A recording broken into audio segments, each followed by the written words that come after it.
Síndrome de Cockayne, você aí já tinha ouvido falar? Porque eu não. Então, na verdade, esse caso foi um caso que eu peguei de um amigo meu, de um colega meu aqui do nosso serviço, que ele sabia do caso e havia estudado tudo antes, claro, de fazer esse procedimento, né? E aí, aqui no nosso serviço, a gente organiza a questão de passar a sala mediante horário, né? Tudo organizado, e enfim, né? Quando eu fui pegar a sala dele, ele me passou e me explicou essa situação, essa questão da doença da criança, da síndrome, sobre o que era, né? Então, essa criança era uma criança que apresentou a síndrome já ao nascimento, tá?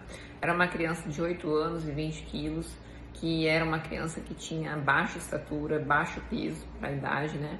Era uma criança que tinha os cabelos finos, a pele afilada, os olhos encovados por conta da lipoatrofia subcutânea, formando aquele bird-like faces, que é face semelhante a um pássaro, né?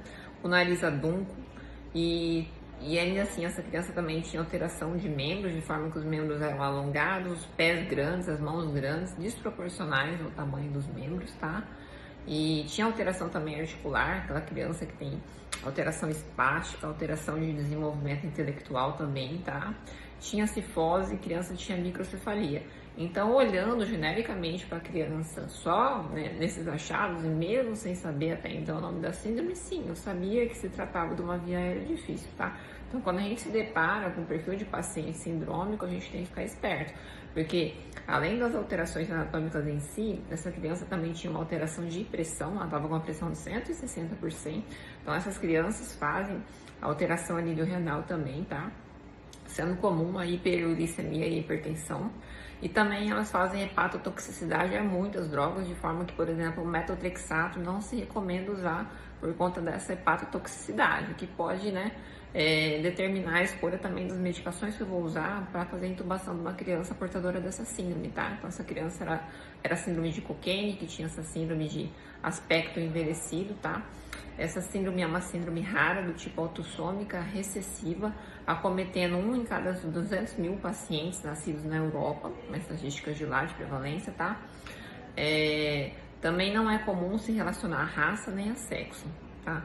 É uma síndrome associada à mutação dos genes ERCC6 e ERCC8, tá? De forma que você tem alteração dos mecanismos de reparo do DNA e maior sensibilidade à luz ultravioleta, acarretando alterações a nível de ciclo celular e todas essas alterações fenotípicas características da síndrome que eu falei para vocês. E aí, Mariana, então a pergunta que não quer calar, como que vocês fizeram para fazer a intubação desse paciente? Bom, de fato a gente precisava fazer a intubação porque o paciente ia ser submetido a um tratamento dentário, a gente precisava proteger a via aérea desse paciente com um tubo, com cuff, tá?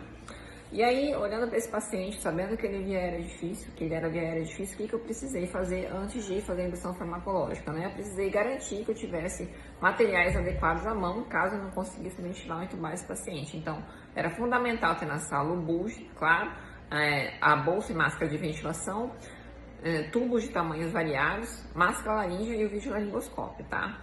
E também eu precisava ter um outro cuidado relativo à seleção dos medicamentos que eu deveria usar, bem como as doses, visto que essa criança era uma criança também que tinha alteração metabólica, né? Estava com pressão de 160% na indução, tá?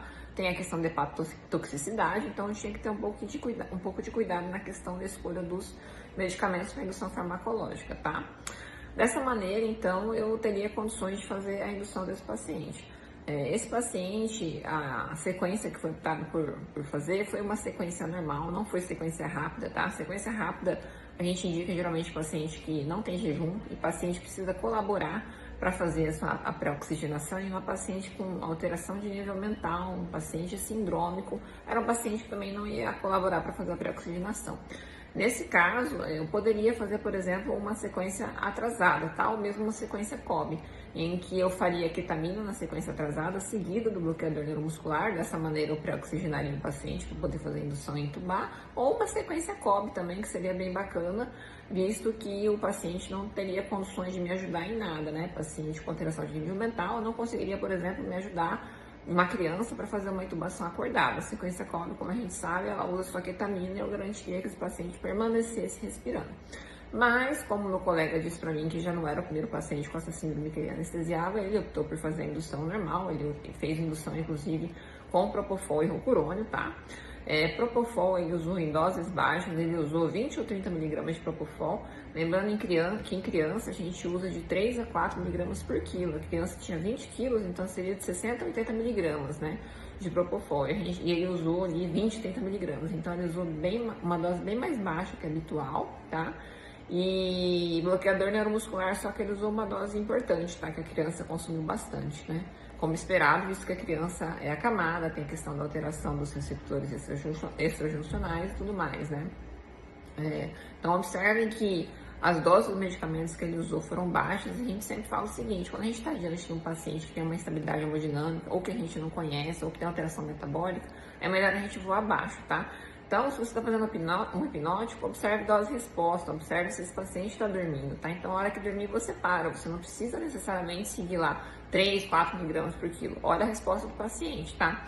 Bloqueador neuromuscular, tá fazendo, tá entrando na apneia? Beleza, a dose tá ok. Só para vocês terem essa noção de dose e resposta, porque às vezes vocês querem fazer dose cheia e o paciente pode apresentar uma instabilidade hemodinâmica importante e depois tem que ficar correndo atrás de hipotensão, de bradicardia, tá?